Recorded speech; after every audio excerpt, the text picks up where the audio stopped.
you give it away, you end up having more.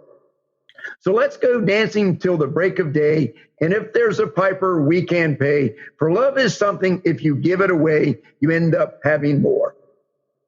What an incredible song. I think that describes what this book is all about. Jim Stovall teaches in this book, there are only 3 uses for money: spending it, saving it, and giving it away. And so I want to tell you right now that I love the direction that my life has gone, and that when Jim Stovall came back after 40 years and stood there at the school where he told his girlfriend that became his wife that he was going to give $1 million to something that he had passion in, and he started the Entrepreneurial Center, that same feeling that he shares in the book, I share as I talk to you right now. That I've been in prisons for 8 years. I've been able to have this radio show where I can try to give words of encouragement. But for right now, I just want to say thank you to the Lord for giving me people in my life that love me, that do so much for me. And Don and Jim, y'all are 2 of the people that I really, really want to give a special thanks to. God bless both of you. Well, the whole idea that Jim and Don are promoting is the basic concept of, if you give a man a fish, he'll eat for a day. But if you teach a man how to fish, he'll eat for a lifetime. This book teaches sustainability, how to take your thoughts, get your purpose defined, and then put it into motion and teach you how to perpetuate it so that it lasts way, way longer so that it won't run out. I don't know what else that I have the time to share with you on the book here. Let me just thumb through it here and give you a quote or 2. True riches are found in the peace of mind that generosity brings. I've already shared that thought with you. Either you give God your best and expect the best, or you keep your money because you're going to need it. Yeah, that's what the message from Oral Roberts was that day that inspired Jim so much. And Lee Braxton, what was so beautiful here is that when Jim Stovall's father introduced him to Lee Braxton, who was already teaching at the school for $1 a year, I'll tell you, because he was already a millionaire, and he gave of himself at that school to teach people. Jim did not know when Lee Braxton gave him his copy of Think and Grow Rich, Jim did not know that Lee Braxton was Napoleon Hill's best friend, and that he, in fact, gave the eulogy at Napoleon Hill's funeral. And so when I went out to visit Jim that day to meet him, Don Green, he counseled me, as I told you before I went. But Jim Stovall has had Wisdom for Winners, a weekly column in newspapers all across the country, on the internet and so forth. And he compiled a book, Wisdom for Winners series, 4 books. And he donated all of the proceeds from that book to the Napoleon Hill Foundation, so that the Napoleon Hill Foundation can further its mission to educate people and to help make the world a better place. And the proceeds from this book, The Gift of Giving, Living Your Legacy, have also been donated from Jim Stovall's participation in it to the Napoleon Hill Foundation. What a beautiful thing for these people to be doing so much for the world. You can go to Amazon to get this book, and wow, let me just say 1 or 2 more things about what we're doing. The title of today's show, I wanted to slip in, The Gift of Yourself. And this is another part of how I am just so pleased that the journey that I've taken in my life, all the paths and twists and turns that I've done, have brought me to be a friend of Jim and Don's. When I dropped out of college back in 1974 for the second time, and I went with my good buddy Jack Beelhart. He was driving out to Colorado to visit with his brother that was living out there. I dropped out of college the day before my semester was to start. My mother, she pulled all of her hair out. It all turned gray, what was left, I guess. And I went out there with Jack, and he drove his car. We drove together. We went up into Canada, Montreal, across the plains, and got out to Colorado. And I worked at a Chinese restaurant there for a couple of weeks. And then I left Jack. and I was going to hitchhike to California.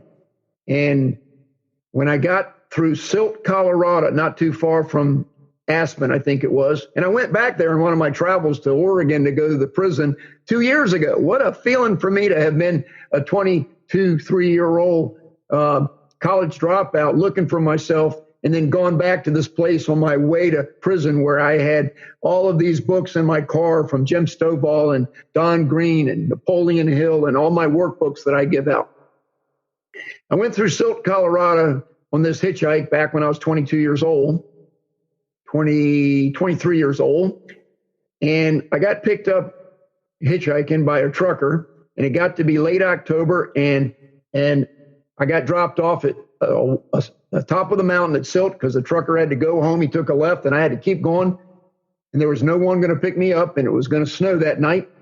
And this man was walking along the sidewalk, and he was a mountain man kind of guy, 30-inch biceps, a 30-inch waist, a cowboy hat, big belt buckle. And he looked at me standing in the road hitchhiking, and he said, "You're not going to get a ride. Nobody's going to pick you up." And he said, "Would you like to work for a couple of days? I'll pay you $20 a day, room and board." And I said, "Yeah, I guess that'll work."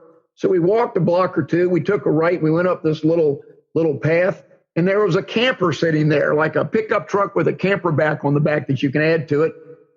And he goes, "That's where we're going to stay." I was like taken aback. I didn't have a lot of choice here, but it was a very harrowing experience at first. But I got into the back of this camper, and I slept on the part that's above the cab of the car, and he slept on the back part. But we ate some Vienna sausage, and we had a couple beers and some crackers, and then there was a hailstorm, and it was a terrible thing at first. And there was a lot happened on that trip, and he had a 19-year-old son that he hadn't seen in a couple years because his wife got divorced and took him away from him, and he couldn't see his son. And I'd say he had some psychological difficulties at the time because the man actually started looking at me and said, I reminded him of his long-lost son. And we basically shared this father-son thing where I said, well, my dad's never had a hard talk with me, because he left when I was 7. And so the point I'm making is this. We had this moment where it got very, very frightening because he said to me, "Steve, no matter what I say or do, don't fight back." Yeah. And so I'm not quite sure what I was going to be having to get into here with Merle. And he was a cowboy kind of guy. He had a ranch, raised horses. He ended up getting kind of out of control. And I actually had to slap him across his face, told him to calm down. "I'm not your son. You'll be all right, Merle. Come on now." Well, from that moment on, it was okay. He asked me, did I want to come live on his ranch and help him raise horses? I said, what a nice invitation. Well, I didn't do it. But so he said, we got to go to sleep. It's time to go to bed because we got a big day tomorrow working. So I got up there in my sleeping bag up on the hood of the car there, up on the top there, and I couldn't sleep. And then I finally said, Merle, can I ask you one more thing? And he said, yeah. And I said, Merle, what is the single most important thing in life? And he did not hesitate 1 second, just like when Jim Stovall gave me my message to take into Powder River. Merle said to me, the gift of yourself. Now go to sleep, Steve. Well, everybody, I hope that you've enjoyed today's conversation. I hope that I've inspired you a little bit to maybe do more for others.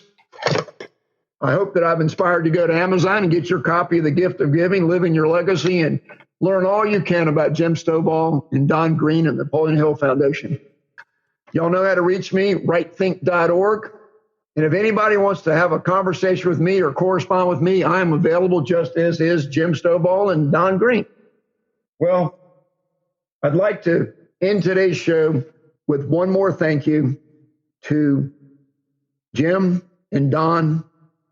And it's not just from me, but it's from the whole world, Jim and Don. The two of you have done so much to make the world a better place. The world is a better place because of two of you. So I pray that both of you have just safety and health and happiness for you and all your loved ones for a long, long time. God bless both of you. And everybody, thanks for listening. Have a wonderful week. Thanks for listening to Right Thinking with Steve Copeland. I look forward to being with you again next week. And remember, don't quit, plan ahead, it will get better. God bless you and have a great week.